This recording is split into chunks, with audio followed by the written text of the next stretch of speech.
let's understand the division rule under differentiation. Let's take an example. Let y is equal to log of x upon x cubed minus 5. Okay.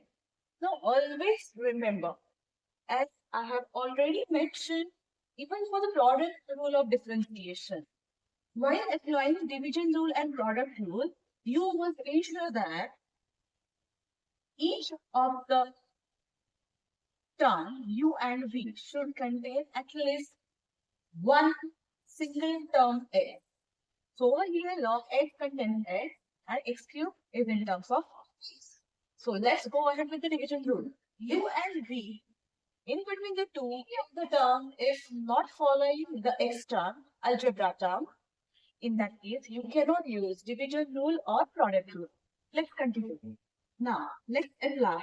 We will consider for d by dx, that is differentiating y with respect to x.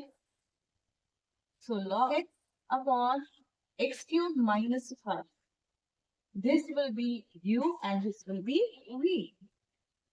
So dy by dx is equal to. Now, as already I have written division rule over here.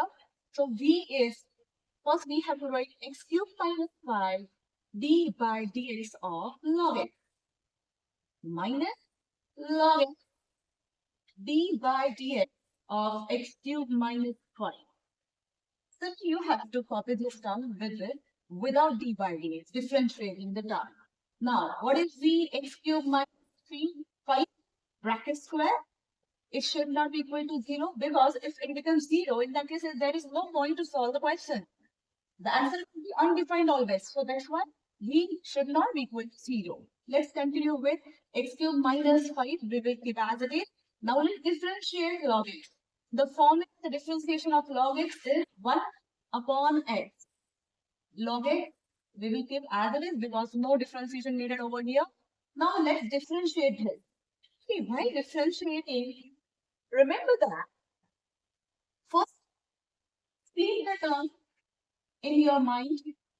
This is d by dx of x cubed. Okay, and 5 is constant, right? So while differentiating, we have to apply x raised to n formula for this. So our differentiation will be n, that is over here 3x squared.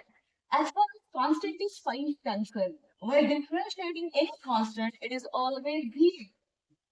So minus 0 whole divided by x cubed minus 5 raised to square. So x cubed minus 5 upon n minus 3x squared into log. 0 will be 0 term only. So we will upon x cubed minus 5 bracket square. Now, let's take LCM over here. X cubed minus 5 minus x into this. So 3x cubed. X square into x into log x. Now, it will be whole divided by x. And we have taken LCM for the numerator. So this is numerator and we will have x as a common factor and into 1 upon 3x cubed, only x cubed minus 5 bracket square. So simply because this will be kept as it is into 1 upon this and we will get into over here. So this will be 5 cancel will be 3x cubed into log x whole divided by x into x cubed minus 5 bracket square. This is our final answer. Right?